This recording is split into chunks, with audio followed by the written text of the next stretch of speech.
Yo, yo, yo, yo, yo, yo, yo, yo, yo. What up, everybody? Felipe, what up, dog? How we doing, guys? How we all doing?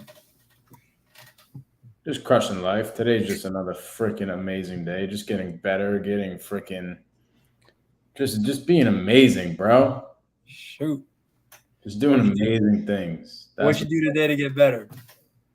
all the things. Damn. Any way I could have got better so far today, I did. How about yourself, bro? Okay. Yeah, man. I think I did a bunch of stuff today to get better. Um, really focusing a lot today on figuring out people's situation, telling them to go with other people that I think is the best route. Um, you saw today how I was coaching one of our VAs. I was just gonna bring that up, bro. I'm proud of you. That was the first time I guess I coached someone Mm-hmm. that I consider. So, to give everybody an understanding of what's happening in our business, a lot of our team members are uplifting. Pretty much every single team member on our team is uplifting. And the way that we do it is it's like a player coach model, right? Like Felipe, who's an acquisition manager right now, is helping a lead manager get up to speed for acquisition manager. So now it's Felipe's job to coach her on how to do acquisition manager things. But Felipe, I want to give you a lot of props, bro. You did a really good job today of coaching her up. As I was analyzing, I'm like, Felipe knows the stuff. He's getting good at this. But here's why it's so important. It's not even just a team member getting lifted, the one that's going from lead manager to acquisition manager. It's you being lifted as well, because as you're teaching it, you're actually getting much better. Yep. And you don't even realize it. Like I think I was telling you the other day, the majority of my time now is spent, helping others, coaching people, and all that stuff, right? And it's crazy. I'm not on that many seller calls anymore. Like, let's just Felipe, his KPIs, right? What he needs to hit is 100 to $120 a day, and with that, he ends up having about 20 or 25 conversations. That used to be Mike. While you're doing that, you're getting used to it. You're getting really good at talking to sellers. But it's funny, I'm not doing that as much anymore. But because I'm in a position where I'm coaching, a lot of the times, I'm actually crushing sales calls because I'm getting better from coaching. So Felipe, at the moment, he is coaching a lead manager on how to be an acquisition manager, and it's getting him better. I could see it in you, bro, today when you were coaching, because I was just kind of a fly on the wall while Felipe was coaching our lead manager to be an acquisition manager. And I could see Felipe legitimately getting better at talking to sellers while coaching. It was interesting. Thanks. So go kind of give a rundown of what your game plan is. How are we going to get Karen up to speed to start Yes. crushing deals? So this first meeting we had, I kind of just wanted to understand what she knows. Hmm. No, I didn't want to install her intelligence if she already knew, if she already had like the baseline. So I wanted to get a grasp of what does this person know, and where do we start? Do I start from zero? Do we start from 10? At 5? At 50%? So that's I just wanted to know what this person knows, and then ask them why do they know they have to do this, and make them understand that there's reasons behind everything. Like the questions we ask isn't just to ask them. We're trying to collect certain information that we need to make sure that they are qualified to go with us. And I just kind of want to understand what was their grasp of everything. Okay, so moving forward, what do you think the best way to go about getting her up to speed is? I really want to hear her live in the Hmm. conversation. And I'm kind of I'm pretty much gonna do what you used to do with me, like type some messages in the chat, see if she says it. Kind of get her used to asking these different type of questions, because some of these questions are so specific that you wouldn't even think about asking them, and just see how she works and how she rolls with the punches. Love it, bro. I'm excited to see it. Hmm. I freaking love it. What do you got today, bro?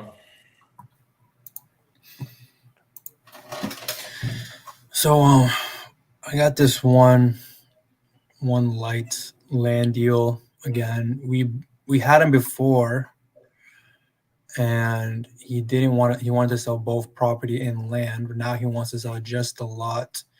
He's asking for $50,000 for the Where is property, for the lot. It is in Rhode Island. it? Okay. If you want me to send you the address on the private. Yeah. What's going on with the lead? So let me see here. Put it on the market. He put his house on the market, didn't sell, couldn't get the price he wanted. He said, "Well, I'll just sell the lot instead." So he's asking 50,000. He's done nothing with the property yet, so no permits, no surveying, nothing. It's just sitting there. It is buildable though because there used to be a single family on this lot, but it was torn down. So now he uses it as a pool. Mm-hmm. He has like a above ground pool there. Is it already subdivided? Does that Or that is it, means like the deed's on a different name or it's a different deed? yeah. Yeah.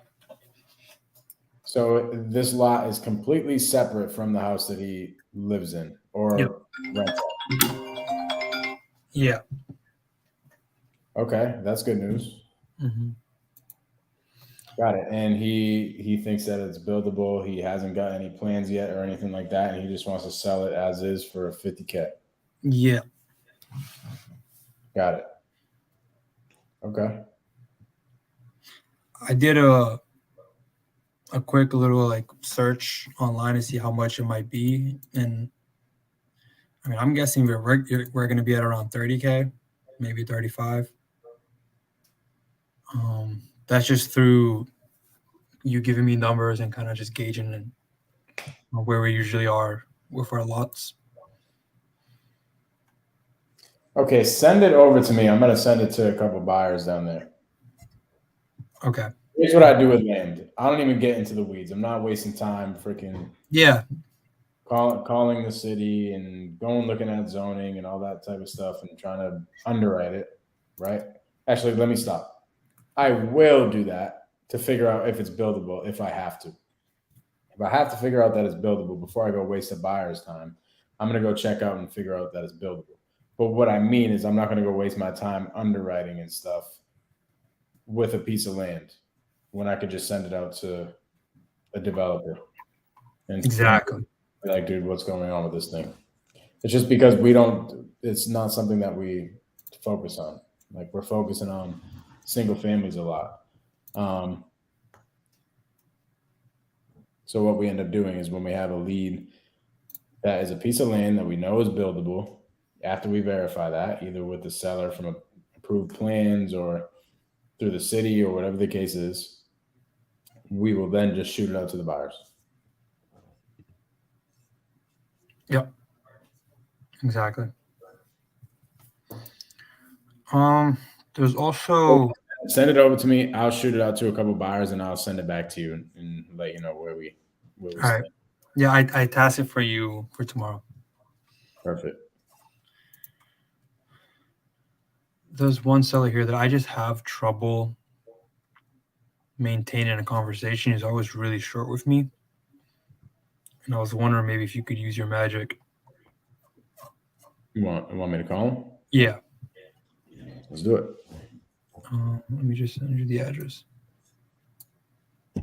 Harvey, what up, dog? Question from Harvey. Mike, do you have a lead manager that sets up appointments for Felipe and the acquisitions team, or is Felipe doing the lead management and closing? So here's what it looks like. We have initial outreach, cold caller, and texters that will reach out to somebody and say, hey, would you ever sell your property? Somebody says yes. They also get the motivation from the seller. So if somebody says, yes, I'd sell my property, and they have some type of motivation, boom, it goes over to our lead manager, who's a virtual assistant. That lead manager, her job now is to dig a little bit more deeper in the motivation and her situation to see if they are ready to sell within the next 30 to 60 days. or if they're ready to be helped in some sort of form. If the lead manager senses that we can get into a contract, whether it's like post dating a closing date or whatever the case is, but if the lead manager thinks this is something that we can get under contract in the next 30 or 60 days, then she sends it over to the acquisition department. And yes, it is an appointment, but it's not like a on-site appointment. It's a phone call appointment. So whenever the lead manager qualifies somebody as somebody who wants to sell their house and they have motivation and they're ready to be helped in the next 30 to 60 days, the lead manager says, hey, my acquisitions team is out on appointments at the moment, but I will have them call you between 9:30 and 11:30 tomorrow morning. And that is an initial, essentially, phone call appointment for the acquisitions team. And at the moment, Felipe is doing all those calls. We have Karen on our team, who's a lead manager, who's coming up to acquisitions as well. She's starting to do those. She's starting to do those calls as well. So essentially, yeah, that's what it looks like. Lead manager qualifies people to be an acquisition lead, and then the acquisitions team starts tackling those leads. And acquisitions either puts it in a follow up or gets it locked up, whatever. Lead manager does the same thing. Lead manager will put in when a lead gets pushed up to lead manager. Lead manager will put it in a follow up, disqualify it, or push it up to acquisitions. When acquisitions gets a lead, they do the same thing. They disqualify it. Maybe they kick it back to the lead manager or throw it out completely. They set a follow up or they close the deal. Good question. Did you send me the? It's in the private chat. Did you send me the task in Podio though? Oh yeah, I can do that too.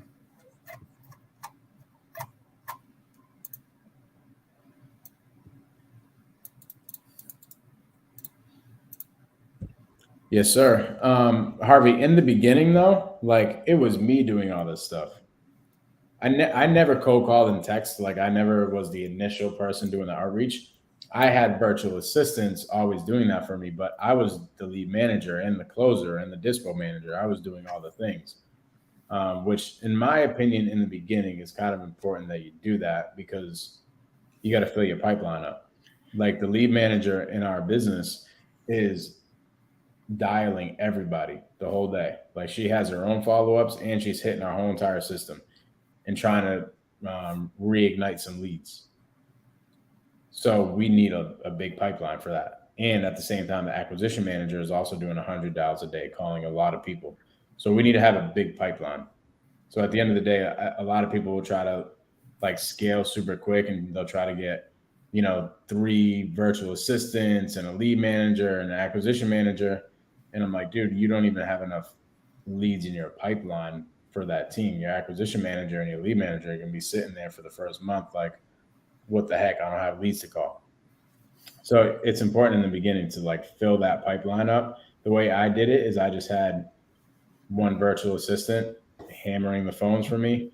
I would do everything, and then I scaled up a little bit. I got 3 on my own that were doing initial outreach. I was still lead manager, and then I realized it was way too much for me. So I started growing and brought on partners and essentially scaled. But I think you got to start somewhere.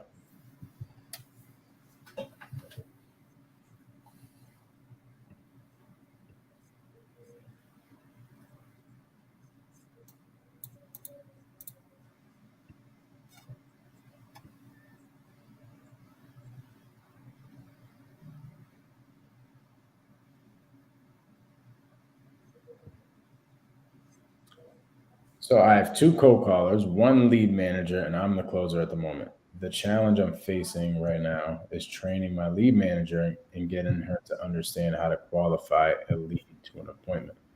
Um, Felipe, you want to answer that? How could we get a lead manager to understand how to qualify people? Yeah. So what our lead managers, what they do is first they want to make sure the timeline is within a reasonable timeline for us because we're not trying to call people that are looking to sell in a year. So that's the first thing, timeline. Second, they want to get ready to sell within. I'm sorry, that was timeline. Second one is the price. Usually, a lead manager would kind of get an idea of where they are in price. That is our job, but it's good to know where they be at. That's what I see in the notes. What else?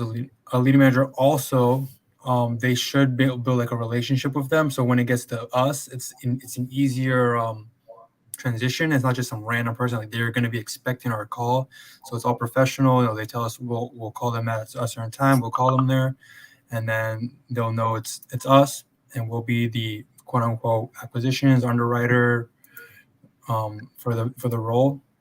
And that's when acquisitions do their job and start negotiating and getting the situation out. Love it. Yeah. So essentially, Harvey, what it looks like, right? When a lead is generated from a cold caller, the lead manager analyzes it as three different things: either hot, which is super motivated, timeline's good, price is good, um, and that's all the three that we care about. Actually, we don't really care about condition, but timeline's good, price is good, motivation's good, right? That's a hot lead. If she sees that, if the lead manager sees that, she doesn't even vet, right? She doesn't annoy the seller. She doesn't pick at the seller at all. She just says, "Hey, um, what I just said. Hey, this is Alex. I am the secretary here at Silver Homes. The acquisition managers are out on appointments right now. Is it cool if they give you a call between 9:30 and 11:30 tomorrow?" Boom. Because it's a hot lead, ready to go straight to acquisitions. Like that happens. So that's for a hot lead. For a medium lead, like a warm lead, right? They have a little bit more vetted conversation. Hey, this is Alex. I am the relationship manager here at Silver Homes. I set up phone call appointments for the underwriters or the acquisitions team. Could you just give me before I shoot you over to them, could you just give me a recap of what you and Zai went over? Zai's one of our co-callers, of what you and Zai went over.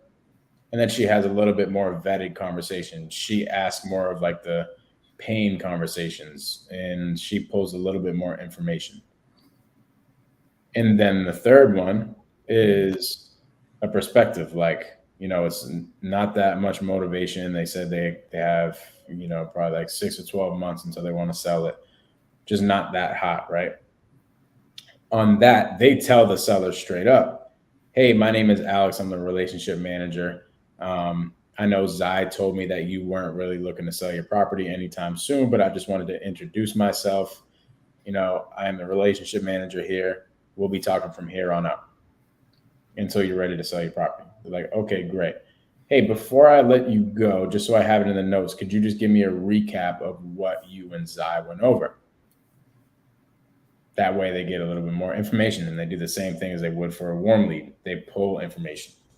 They pull all the information. They treat it as if like, "Hey, well, why would you ever sell this property? Well, did you try to do this? Did you try to do that?" Right? They figure out a little bit more than the cold caller does. The cold caller is a very simple 2 to 3 minute conversation. "Hey, would you be interested in selling your house?"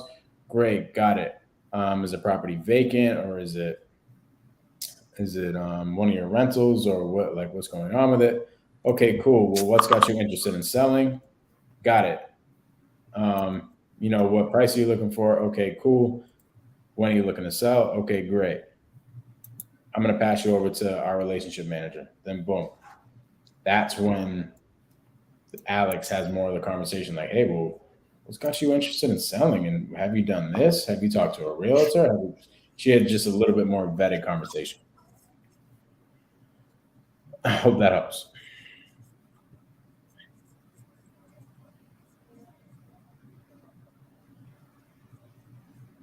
Let's call the lead. You put it for today? Yep. It's the one in Mattapoisett. Not sure.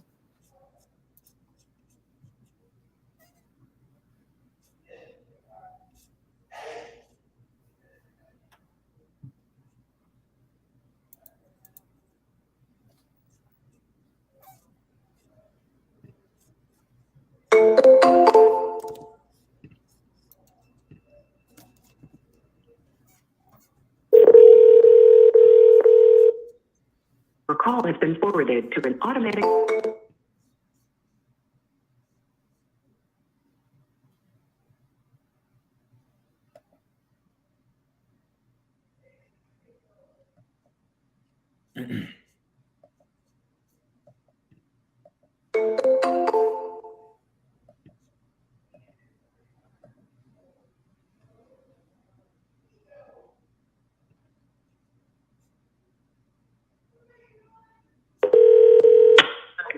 Hello?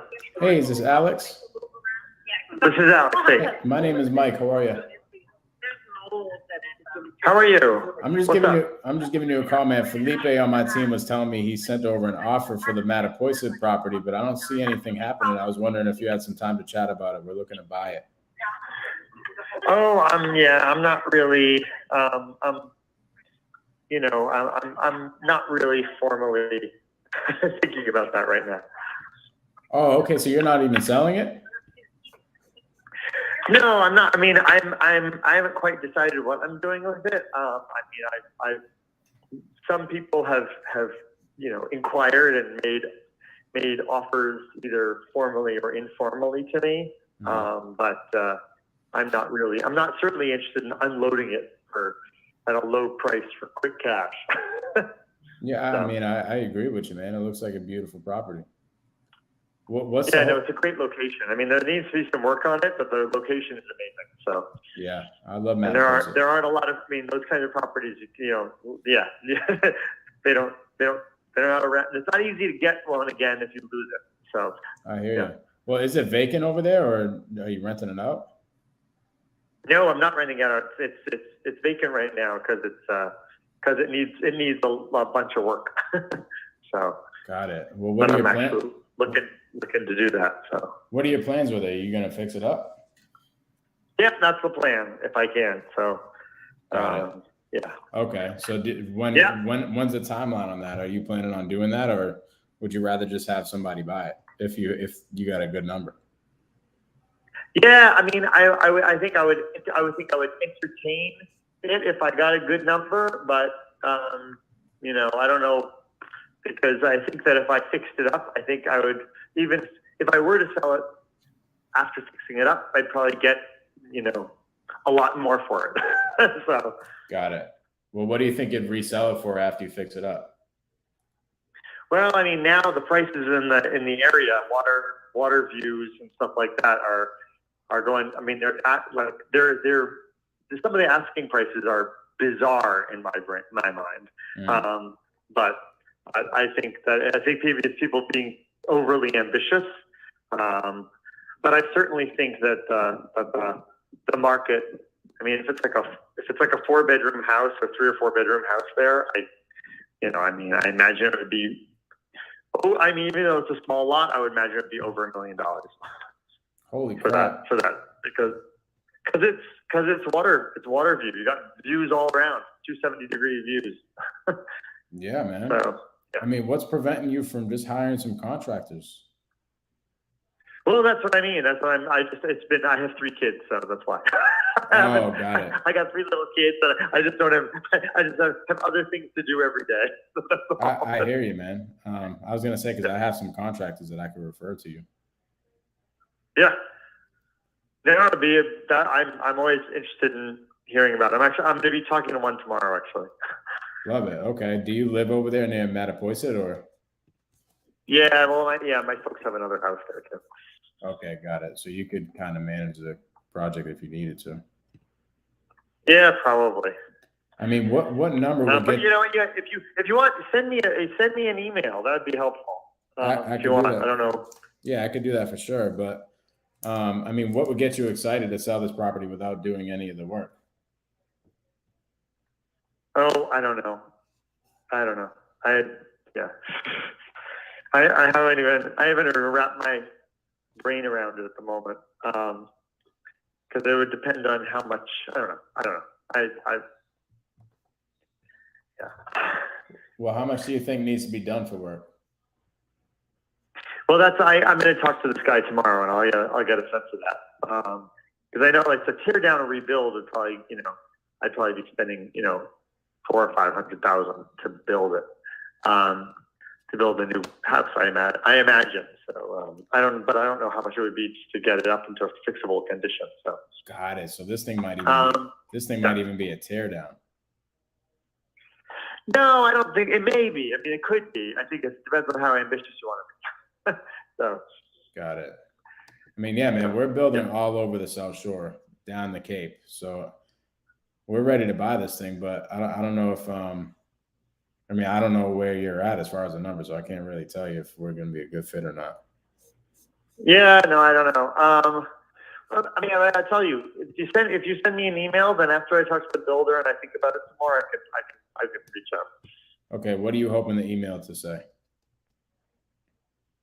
I don't know, just say, hey, we talked. You know what I mean? Like about and let me know, or I know, whatever. I know some builders, or I might be interested, or whatever. So I just have a sense of just I have your contact info.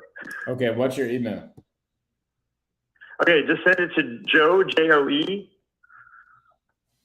archaeologist. That's ARCHAEOLOGIST @gmail.com. Love it. So you're like a scientist? I am. I'm an archaeologist. Yeah. Love that. Okay.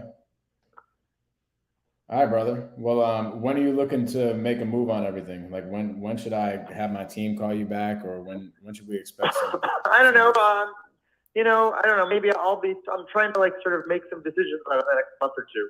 So. Okay. Well, I'll have Felipe on my team give you a call back, and once you go talk to the contractor and maybe some real estate agents or something like that, and you have a number that would get you excited, we'll have another conversation. Yeah. Okay, sounds good. All right, brother. Talk soon. All right. Take care. Bye-bye.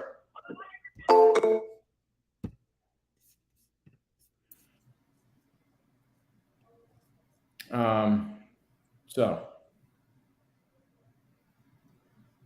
I would let him talk to his contractors and stuff. It sounds like, and I should have actually said this, like what is happening so far as buyers, sending these offers. It sounds like you got a couple of offers. What do they look like? That's something that I should have mentioned. But what I would do is I would let him talk to his people, see what they got to do. I'm not sending an email, but if you want, send him an email.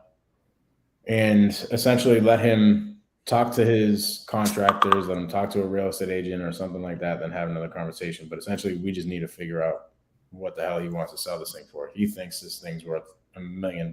He's wild. I didn't even comp it, to be honest, but his estimate said 744.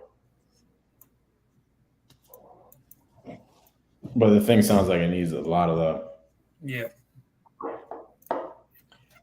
So what were your plans with the lead? Like when you sent it over, where were you stuck? I was just getting in trouble talking to him. Every time I had a conversation, he kind of rushed me off the phone. It sounded like he was in a better mood when you talked to him today. So I was just wondering if you can get any more information. Yeah, those are the type of people that you just keep following up with. Try to get their attention somehow. Like I did it on purpose. Did you see what I did in the beginning? Yeah, when you said that, I was like, this guy's a genius. You went in like confused and like you said there's an offer going in, like what's going on? And then it just got his attention. That's what made him talk. Yeah. Right? Yeah. Like, so it wasn't even that he was in a better mood. He just was like, wait, what the heck? Offer is going on to my house? What? Yeah. Right? So going in sometimes in some sort of creative way that could get the seller to be like, wait, what the heck? And if you're talking to the seller, switch up. Like say something like, I don't freaking know. Hey, we just bought a house literally right down the street from you. So I want to see like what's going on with this thing. Literally like 2 doors down or whatever. Make something up. Mm-hmm. So then they're like, oh crap. Or like you did the other day. You went in directly to a call, somebody that was giving you trouble, and you were like, hey, I got to figure out what's going on with this deal because we're literally about to close on one right down the street from you. And we have to decide between both. We can't buy two. We have to buy just one of them. And that's how, I'm assuming that's how you went into that call, right? Yeah, exactly. Hell yeah, bro. So yeah, call that guy. I mean, sounds like he's a smart guy for sure. So he's gonna want to do what's best as far as the investment and money and all that stuff. But at the end of the day, this freaking guy's not tearing down his house and building a new one. He's got 3 kids. He's got all that. Yeah, he lives in New York. Oh, okay. Yeah. Yeah, so he has no plans on doing any of that. But it also doesn't sound like he's too motivated to get rid of it right away. That's why it's important with these ones. You just keep following up, following up, following up, following up, and then finally at some point he's gonna get sick and tired of paying the taxes and all that stuff, and he realizes that he's never going to do it. But this is one just keeping his pipeline. But those are the things that I would say, like on the next calls, right? Like, hey, I mean, at the end of the day, what happens if you go to these contractors and stuff and you realize that it's not worth the time? Are you okay with just paying taxes on it and letting it sit? And I would bring up the market conditions and all these things and like, hey, you know that we have a crash coming up soon. Have you ever thought about just getting rid of it like kind of quick? Even though I know you said the contractors kind of gave you a bad number and you want to sit on it, but what happens in a year when the market crashes and now you just lost out on a bunch of money? Yep. Those are the types of things I would say on the next calls. But what else you got, dog? Yeah, that was mainly my main one for now. I think the property we were looking at in Stoughton, I'm not sure if our offer would be as good in terms of like if it's a deal or not at the number that we're looking to get it at. Okay. Because I talked to him today, and most of the buyers are in the 200 range, the 280s. So they're canceling them all out. He said so far he has 3 buyers that are over 300, and he doesn't want to make a decision until next week. And I'm telling him, like, well, what's going to change? He's like, I don't know. Anything could change. But anyways, after I ended the conversation, I did a quick comp to see where we're at. And I mean, ARV, you said it was 550. I could see it being 550, but since the market went down ever since, I think we're going to be lower. Okay. And they're thinking we're at 340 right now. I think for me to feel safe, I think 300 would be a good number to go at. Well, at the end of the day, we never gave an offer. Yeah. Right? We just gave some sort of range of where it would be at. So when we're having conversations with them for now, while they're dragging their feet, like tell them legitimately the interest rates are going up. I forget, I think it's like this week or something like that, but they're going up and our numbers change. So I wouldn't wait. Yep. But at the end of the day, I have all the pictures and stuff. I'll try to underwrite it again. But let's look at this. Let me think. I mean, here's the thing. I was trying to get where their other buyers were at, so I knew where to be at, you know. And it sounds like where our preliminary offer was the highest one, right? And I'm worried that they're.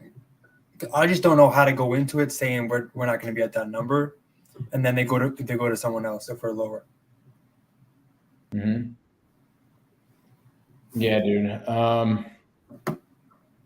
We'll have to recomp it and see exactly what the comps are now that it's been a month or so. But if 550 is ARV and what we said, we could find a buyer probably somewhere like dude,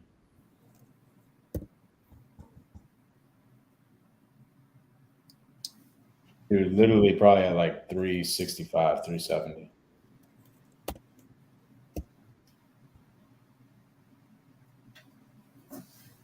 Yeah, running it through my analyzer, we could find a buyer at 365 if ARV is 350, which last time I checked it was. So let's just run it through some more comping, and run it by Ryan. Yep. So Harvey, what we do essentially for MAO, Felipe knows how to comp. Now we're trying to figure something out because Karen on our team, who's coming up to acquisitions, we haven't taught her too much how to comp, nor do I think would be a good idea. So we're going to come up with some sort of process, whether it's every lead that's pushed up to acquisitions is comped by a dispo manager or an agent on the team or something like that. We could do that. But what we've been doing so far is Felipe understands how to comp. Felipe was a real estate agent at one point. Obviously, I know how to comp. So we've just been running our own comps as closers. And we have an MAO calculator. So we have a calculator that essentially you plug in numbers, I think it goes like 1 through 10 of what the condition of the property is. You get that information from the seller. You plug in the ARV, you plug in the repair costs. You plug in the purchase price, and then you plug in what it's going to, like 1 through 10, what it's going to be rated as a renovation. And then boom, you get an MAO. And that includes our assignment fee as well. So that's how we get quick MAOs. But as far as comping, we as closers in our business up to this point have been comping, but it is not, in my opinion, it is not the way to go. It's not a way to scale. You should have somebody on your team comping at least the acquisition leads. You probably should be having somebody comp every lead. But bare minimum, you should be having somebody comp every single time a lead is pushed to acquisitions. So going forward, we're going to figure out a process to do that. But yeah, Felipe, with that lead that you're talking about, definitely send it over to Ryan and say, hey, what do you think ARV is? And get a new ARV. Okay. Because if 550 is ARV, we'll be able to sell the deal at 365 easy. Okay, cool. And I'm not sure if Ryan told you this, and this is just spitballing here. He said when he was an appraiser, he hired a VA to do basically his appraising. So, and he said like he'd send them all the numbers and all the information, and they do all the calculations, and it's fairly simple to teach someone. So when we're ready to get another VA, I think that'll be a good asset to have someone just calculating numbers, even part-time. It would help you out too, bro, because at the end of the day, you don't need to be running MAOs. Yeah, it'll speed up my process. Just keep calling people instead of running comps every few minutes. Oh yeah, bro. Harvey, yes, send me a DM. That MAO calculator that I was just talking about, if anybody wants that calculator, shoot me a DM on Instagram at the Mike Gomes. If you send me a DM with your email, I will send you an email of that MAO calculator. It's fairly simple, like it's plug and play. You have an ARV you plug in the repairs like rated 1 through 10, all the things, and boom, you get an MAO. But yeah, bro, I would definitely run a harder ARV on that thing and see exactly what it's at. I'm gonna just send it to Ryan to see what he says. To get a better answer.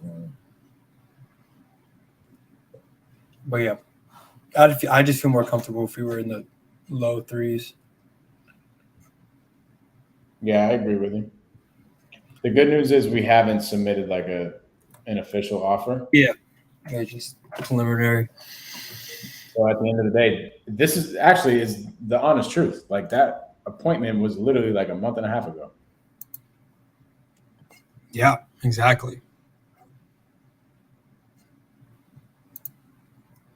So we're definitely. We've been telling them that. But definitely tell them that now. Be like, hey, I talked to Mike and the lenders and stuff like that. We're not even sure if we're going to be able to do anywhere near what we said before. Like, are you ready to make a decision soon? We gotta figure this thing out. I don't want the number to keep going down on you. Yeah. They're just dragging their feet. I think so we have actually someone that I believe went over to the house, another wholesaler. And because they told me this lady went over there to go check it out a few days ago, and they're waiting on her answer for the price. Okay. Yeah, we could talk about it. I don't want to talk about anybody's business on live. Yeah. Of course. Just letting you know, I think that's what they're waiting for. This one person's offer to see what it is. Love it. All right, cool. Anything else, bro? That's about it for now, man. I mean, you answer all my questions so much that it's hard to get questions. Well, let's get rocking and rolling tomorrow with you and Karen. Yeah. Let's get her up to speed so that you can start banging more hotter calls, because what will happen there, right? She's going to need help. Yeah. So every time she's stuck with something, she's going to come to Felipe for help. And Felipe's going to hop on the phone with the seller for her and help her out, Yep.